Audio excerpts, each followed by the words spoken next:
This video right here is an update on the FBG duck case, man. Now, we all know that the O Block 6 were all found guilty in the assassination of FBG Duck. And if Kingvon was alive, he'd be right up in there with him. But we all know he lost his life not too long after. But this video ain't about that. Mama Duck, FBG Duck moms, you know what I'm saying, they filed a lawsuit, got some high-powered lawyers. They had a whole press conference, which is going to be at the end of this video, the whole press conference. And she's suing Lil Durk, man. She's suing Lil Durk, OTF, and Kingvon and his estate in the wrongful death lawsuit, you know what I'm saying? She's seeking undisclosed amount in damages, you know. They also, I believe that criminal charges will be brought against Lil Durk, you know, very soon. But let me know what y'all think about this in the comments. Hit that like, hit that share, subscribe. Shout out to Trenches News. Make sure you get that book on Amazon.com. Shout out to the Mod Squad. I'm out. Killers, all my friends, end quote. As you can see, what we're alleging in our complaint didn't end on August 4th, 2020. It is ongoing.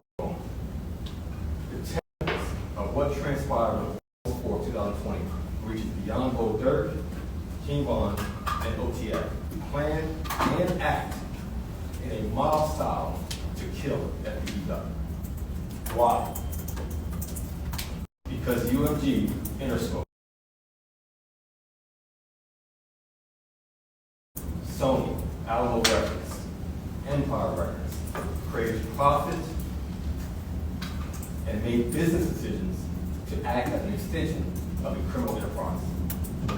Without a doubt, Lil Durk, OTF, kingvon, O Block, the criminal organization, could never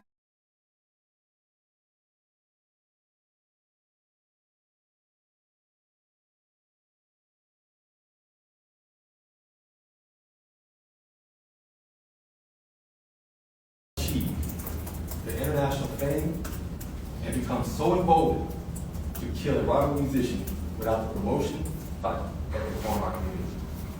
These labels, UMG, Interscope, Sony, Alamo Records, Empire Records, put out a dangerous product of Lil Durk, kingvon, and OTF out to the public, and the end result was the death and injuries of our clients. They are responsible for that product. Lastly, FBG Duck was a musician, a young man who didn't just, quote, fancy himself as an artist, end quote. He was an artist. But on August 4th, 2020, he was merely a young man shopping for his son, just as Devon was out simply shopping for himself, as well, just as we all do on occasion.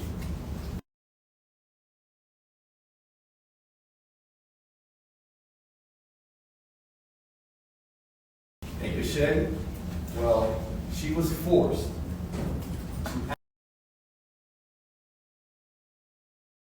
and try to protect and save the life of her friend. They are all victims, not just the shoe companies, who by their actions gave these shooters a green light to kill sponsors. Now, we're going to have Machina Weekly, Carlton Weekly's mother, give a brief statement, and then we'll open it up for minimal questions.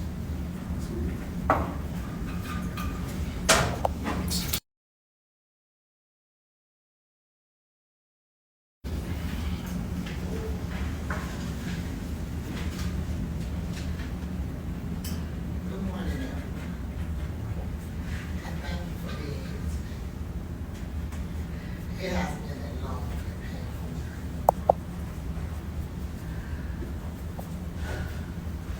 Fighting for justice for my son, Carlos. Also known as FBG Duck. Not a day goes by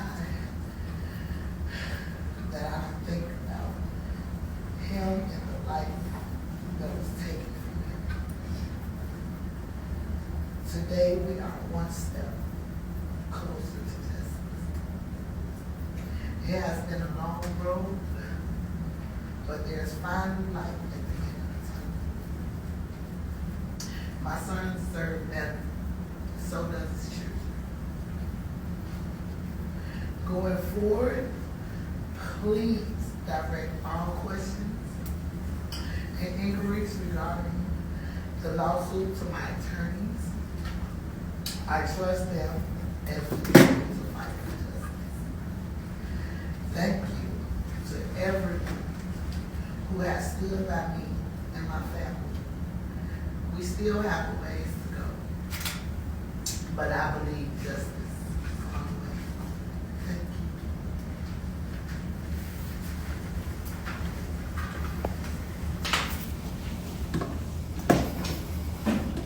Are there any questions? Can you lay out for us how a record company is responsible for Mr. Weekly's murder, what they did to make themselves?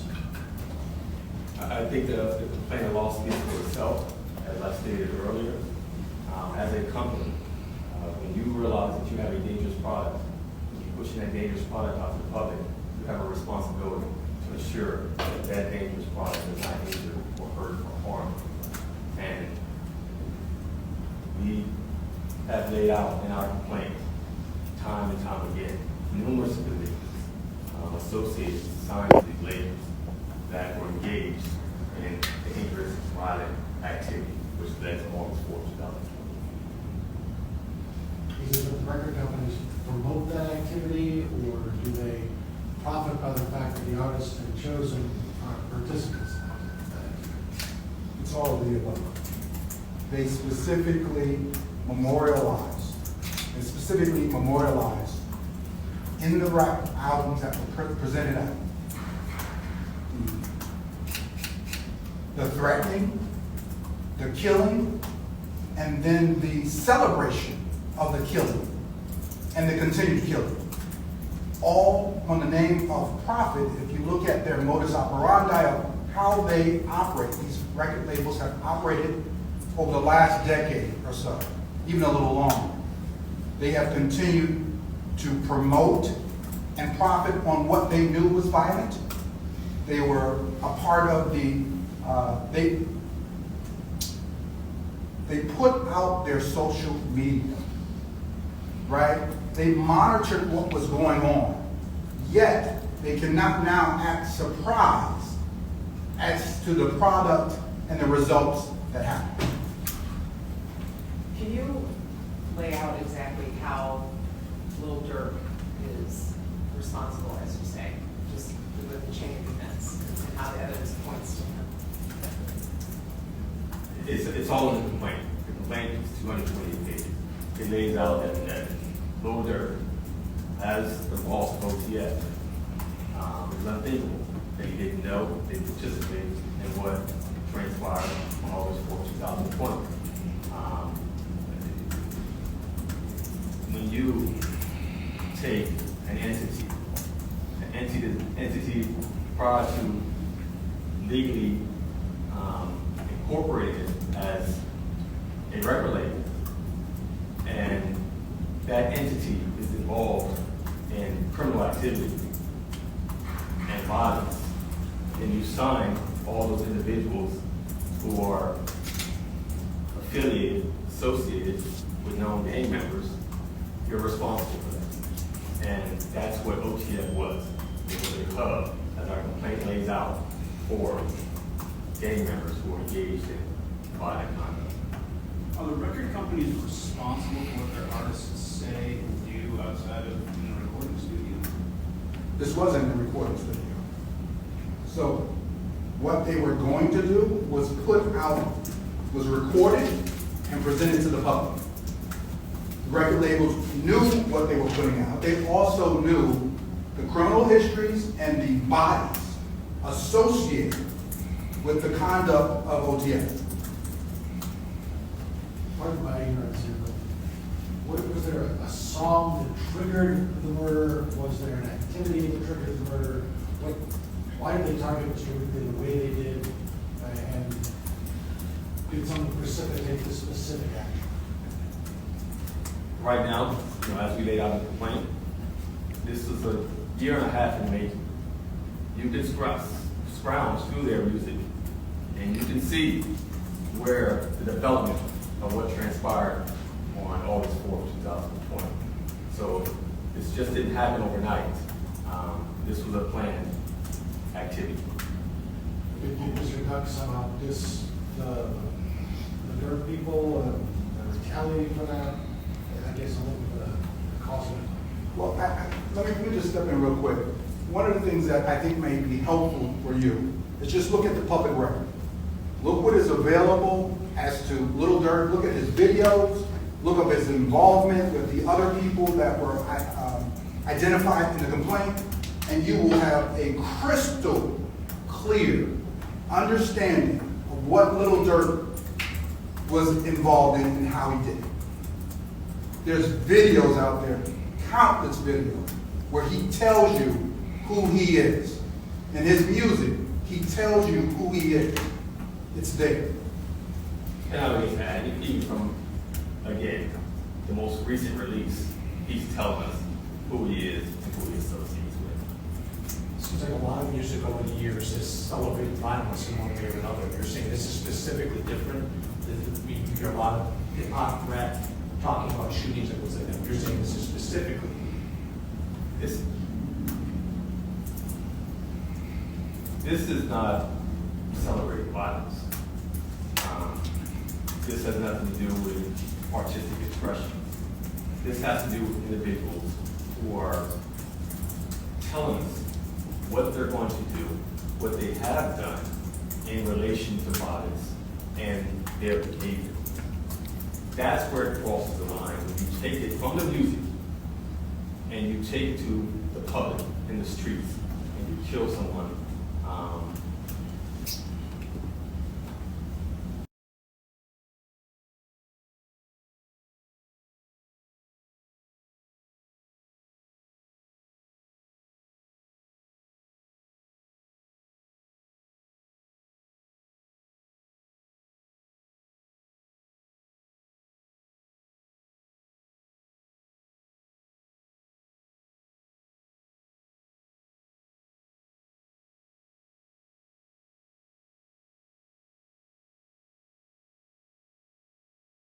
And kill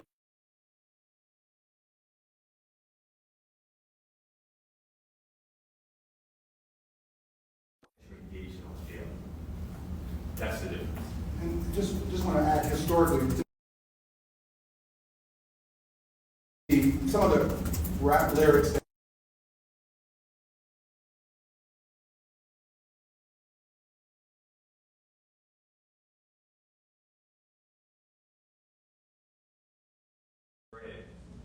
these have individuals getting in the music business, carrying out their activities. The record label companies are financing it, developing brands. So how did Mr. get on Lil Durk's radar, I guess, is what we're trying to. By mere being from an area that O'Block, which is a rock area here in Chicago, who had long-standing rivalry with on terms of 63rd and St. Lawrence. So the mere fact that you're from a certain area, and then FBG Duck, he rises an artist, he becomes more of a threat to OTF and Lil Durk because not only is he a rival musician, but in their minds, he's from a rival area. they're also trying to take out the competition, essentially. Right. They wanted to be the bigger providers of this genre.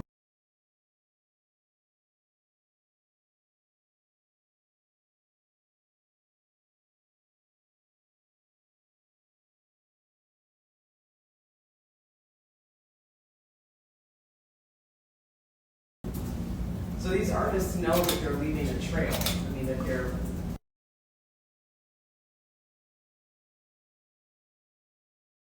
their intentions for everyone to hear. And there's just no regard for that. Criminal themselves, and they're not the brightest folks. But I think that when you're in an industry that has promoted that conduct, and it's been going on for so long now, you become sort of desensitized. And I think far too long, these record labels have been engaging in the very conduct that we described in our complaint, and have not been held accountable up until now. Are you sending a message with this lawsuit? The exploitation of these young stuff out, you're branding it, you're developing it, you're 2020. It's a danger to every ordinary citizen who just wants to go out and shop. It's important to identify that it started here in Chicago, and it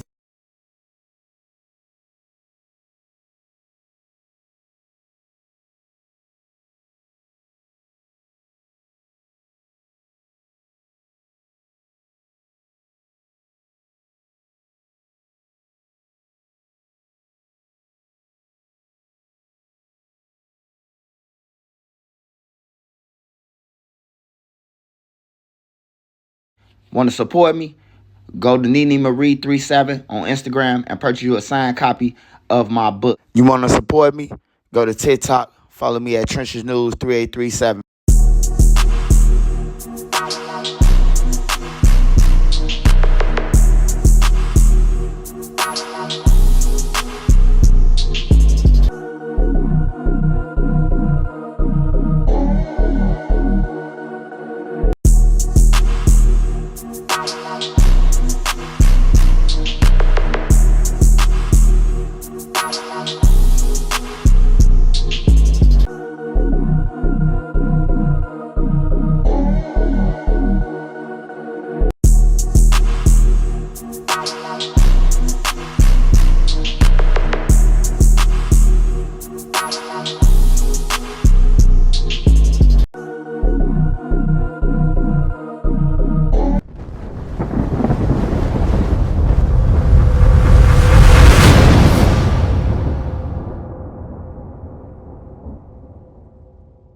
Turn me up.